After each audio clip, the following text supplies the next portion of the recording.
नमस्कार मित्रांनो, लग्नाची बेडी येणाऱ्या काही भागामध्ये असे होणार की सिंधू ही विनायक आणि सावीला घेण्यासाठी स्कूलमध्ये येते, तर ऋषभसुद्धा तेथे आलेला असतो। तेव्हा सिंधू ही रेश्माबद्दल तिला आठवते, कारण रेश्माने बाहेर असे का अफेअर केले असेल याचा ती विचार करत असते, कारण रेश्माला तिने रंगेहात पकडलेले असते। तेव्हा मात्र सिंधू म्हणते की मला या विषयावर ऋषभ बरोबर बोलायला हवे, म्हणून सिंधू ऋषभकडे येते आणि ऋषभला विचारते की रेश्माचे काय चालले, तुझ्यामध्ये आणि रेश्मामध्ये सर्व काही ठीक चालू तर आहे ना। तर ऋषभ म्हणत असते की हो वहिनी, आमच्यामध्ये काही असे वाद नाही, पण ऋषभ हा लपवत असतो, कारण ऋषभला हे कधीही मूलबाळ होणार नसते आणि रेश्माला तर खूप वाईट वाटत असते, कारण म्हणून तिने आपले बाहेर अफेअर चालू केलेले असते। तर लगेच याबद्दल ऋषभ आणि रेश्मा यांच्यामध्ये कायम वाद चालू असतात, कारण ऋषभ हा रेश्माला वेळ देत नसतो, कारण जो वेळ आहे तो पूर्णपणे मधुबरोबर म्हणजे बिझनेस त्याने फॅमिली बिझनेस चालू केलेला असतो, त्याबद्दल त्याचा वेळ वाया जात असतो। तेव्हा ऋतुजाने मात्र रेश्मा आणि ऋषभला धमकावलेले असते की तुम्ही दोघांनी जर 1 वर्षाच्या आत काही मूलबाळ दिले नाही तर तुम्हाला दोघांना मी वेगळे करेल। रेश्मा मात्र खूप घाबरलेली असते, म्हणून रेश्माने हे सर्व केलेले असते। त्यानंतर रेश्माने ज्या मुलाबरोबर अफेअर केलेले असते तो एक डाकू असतो। सिंधू म्हणत असते की आता ऋषभ, मला तू रेश्माचे काय चालले म्हणून तिच्याबरोबर बोलण्यासाठी तिचा नंबर देतोस का? तर ऋषभ हा घाईने सिंधूला नंबर देतो। त्यानंतर इकडे सिंधू आणि सावी, विनायक, अंकुर, राघव, मधू हे बाहेर पिकनिकसाठी येतात। तेव्हा सर्वजण खूप छान असा आनंद लुटत असतात आणि मधूचा ॲक्सिडेंट झाल्यानंतर तिची तब्येतसुद्धा व्यवस्थित नसते, त्यामुळे तिच्या मनाला आनंद देण्यासाठी सर्वजण बाहेर आलेले असतात। तर त्याचवेळीस तेथे एक जोडपं आलेलं असतं, कारण ती जोडी जेव्हा सिंधूचा बसचा अपघात झालेला असतो त्याचवेळीस त्या बसमध्ये ते लोक असतात आणि ते राघव समोर येतात आणि ती जोडी बघून सिंधू, राघव, मधू यांना खूप आनंद होतो, कारण त्या जोडीचं एकमेकावर खूप प्रेम असते आणि तो जोडीदार असतो आपल्या बायकोला तो खूप जपण्याचा प्रयत्न करत असतो। तेव्हा मात्र राघव हा मधूला तिची गोळ्याची वेळ झाली असे सांगतो आणि तिला गोळ्या देत असतो। तेव्हा ती बाई म्हणत असते की तुम्ही आपल्या बायकोची इतकी काळजी का घेतात, त्यांना काही झाले होते का? मधू ही बाजूला बोलण्यासाठी गेलेली असते। तेव्हा लगेच राघव म्हणत असतो, हो, काही दिवसापूर्वी माझ्या बायकोचा खूप मोठा असा अपघात झाला, आम्ही सर्वजण एकत्र पिकनिकसाठी गेलो होतो आणि तेथे त्या बसचा भीषण अपघात झाला। तेव्हा मात्र त्या बाईला खूप मोठा धक्का बसतो, ती घाबरल्यासारखी होती, कारण ज्यावेळी सिंधूच्या बसचा अपघात झालेला असतो त्याचवेळीस ती त्या बसमध्ये असते, म्हणजे नांदगावला जेव्हा सिंधू आपल्या अंकुरला घेऊन जात असते त्यावेळेचे हे क्षण।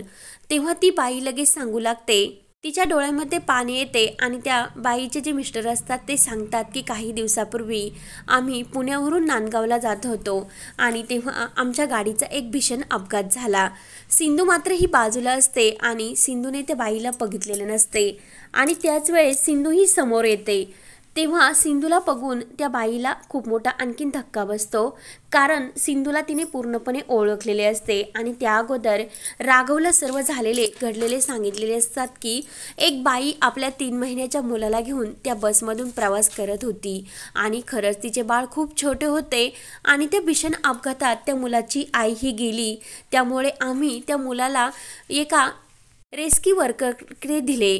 तेव्हा मात्र राघवला खूप मोठा धक्का बसतो आणि राघव विचार करत असतो की सिंधू ही 10 वर्षापूर्वी याच बसमधून नांदगावला जात होती आणि त्याच वेळेस हे लोकसुद्धा त्या बसमध्ये होते की काय, आणि हे सिंधू आणि आपल्या अंकुरबद्दल तर बोलत नाही। तर त्याचवेळी तेथे सिंधू येते आणि सिंधूला ते लोक ओळखतात आणि विचारतात की तुम्ही तर त्यावेळेस त्या भीषण अपघातात गेल्या होतात आणि तुमच्या जवळ जो छोटा मुलगा होता तो खूप रडत होता आणि त्या मुलाला आम्ही आमच्याकडे घेतले आणि त्याला थोडीशी जखमसुद्धा झाली होती। सिंधूला खूप मोठा धक्का बसतो। सिंधूला लगेच आपल्या अंकुरची आठवण होते आणि सिंधूचा जीव खूप कासावीस होतो। सिंधू त्या दोघांना विचारू लागते की माझं मूल आता कुठे आहे, प्लीज मला सांगा, माझा अंकुर, राघव आपला अंकुर। आणि सिंधूने त्या जोडीला ओळखलेले असते कारण बसमध्ये बसताना सिंधूने त्यांना बघितलेले असते। तर त्यांना वाटत असते की ती बाई त्या भीषण अपघातात गेली आहे। तेव्हा सिंधूला बघून ते म्हणतात की तुम्ही तर जिवंत आहात आणि तुमचे ते छोटेसे बाळ। तेव्हा सिंधू विचारते की कुठे आहे माझे बाळ, प्लीज मला सांगा। तेव्हा राघव आणि सिंधू समोर शेवटी आपल्या अंकुरचे सुद्धा सत्य आलेले असते। तेव्हा राघव त्यांना खूप विचारण्याचा प्रयत्न करतो की तुम्हाला नक्की 10 वर्षापूर्वी तेथे काय घडले आणि तुम्ही त्या छोट्या मुलाला कुठे दिले हे सर्व आठवा। तेव्हा त्यांनी त्या मुलाला एका हॉस्पिटलमध्ये दिलेले असते आणि हॉस्पिटलमधून विनायक हा त्या वात्सल्य आश्रमामध्ये आलेला असतो। आणि तेव्हा आता जेथे हे त्या बाईने आणि त्या माणसाने पत्ता दिलेला असतो त्या ठिकाणी राघव हा विनायकची अंकुरची चौकशी करण्यासाठी आलेला असतो। राघवला आणि सिंधूला खूप आनंद होतो की आपला अंकुर जिवंत आहे, म्हणून राघव हा सर्व अपघाताची जी 10 वर्षापूर्वीची फाईल असते आणि सर्व फाईलमधील डिटेल्स तो चेक करू लागतो। प्रत्येक ठिकाणी प्रत्येक हॉस्पिटलमध्ये त्या फाईलविषयी हे सर्व ठिकाणी चेक केले जाते आणि एका ठिकाणी आढळते की या हॉस्पिटलमधून तो मुलगा हा एका अनाथाश्रमामध्ये दिलेला आहे। तेव्हा मात्र सिंधूला खूप आनंद होत असतो की आपला अंकुर जिवंत आहे। तेव्हा राघव त्या हॉस्पिटलमध्ये येतो आणि तेथे पूर्ण चौकशी झाल्यानंतर ते मूल एका अनाथाश्रमामध्ये दिल्याचे समजते। तेव्हा राघव लगेच तेथे सुद्धा येतो आणि 10 वर्षापूर्वीचे सर्व फाईल त्या ओपन करतो। मात्र त्यामध्ये एका दुसऱ्या मुलाचे नाव सुद्धा अंकुर असते आणि राघव त्या ठिकाणी त्या पत्त्यावर जाऊन पोहोचतो। तेव्हा ते मूल पुण्यात आहे असे आढळते। तेव्हा लगेच त्या मुलाच्या जे आई वडील त्यांनी दत्तक घेतलेले असते ते सांगतात की या जन्माच्या वेळी त्याच्या हाताला ही खून होती।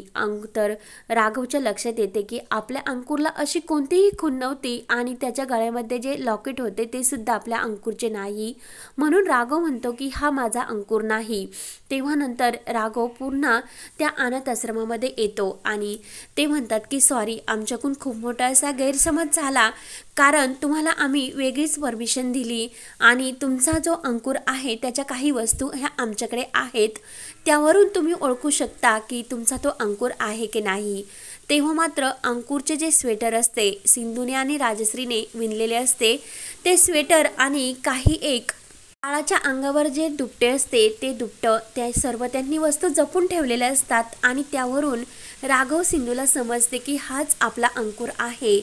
तेव्हा मात्र त्या बाई सांगतात की ह्या मुलाला जेथून दत्तक देण्यात आले, म्हणजे ज्या आश्रमातून तो मुलगा तुमच्याच घरामध्ये दत्तक घेण्यात आलेला आहे। तेव्हा मात्र राघव सिंधूला खूप मोठा धक्का बसतो आणि राघव विचार करतो की म्हणजे राघव रत्नपारखी यांनी ज्या मुलाला ॲडॉप्ट केलेलं आहे तो म्हणजे आपला विनायक तर नाही ना। तेव्हा सर्व फाईल चेक केल्यानंतर समजते की खरंच राघवने जो मुलगा ॲडॉप्ट केलेला आहे तो दुसरा तिसरा कोणी नसून हा राघव आणि सिंधूचा मुलगा अंकुर आहे। सिंधू राघवला खूप आनंद झालेला असतो, कारण इतक्या 10 वर्षांनी आपला विनायक आपल्यासोबत आहे, तोच आपला अंकुर आहे।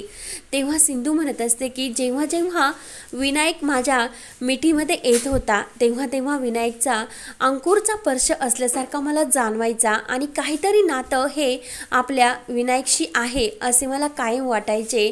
तेव्हा आता राघव आणि सिंधूला एका खूप मोठ्या सत्याचा उलगडा होऊन 10 वर्षापूर्वी आपला जो अंकुर आहे तो भेटलेला असतो आणि देवकृपेने अंकुर हाच विनायक आहे आणि तो सिंधूचा मुलगा आणि राघवचा मुलगा आहे हे सत्य राघव आणि सिंधूला समजते।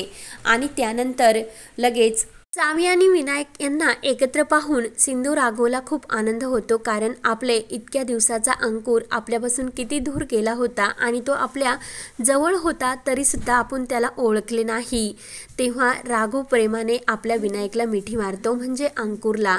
सिंधू राघवला इतका आनंद झालेला असतो कारण आपला अंकुर हा परत आलेला असतो। तेव्हा आता सिंधू आणि राघव लवकरच ही गोष्ट सर्व रत्नपारखी फॅमिलीला सांगणार असतात। मात्र त्यामध्ये मधूचा सुद्धा विनायकवर खूप जीव असतो आणि खूप मोठ्या सत्याचा हा मधूला एक खुलासा होऊन मधूवर एक भयानक संकट येणार असते। तर ते पाहण्यासाठी आपल्या चॅनलला नक्की सबस्क्राईब करत रहा। धन्यवाद।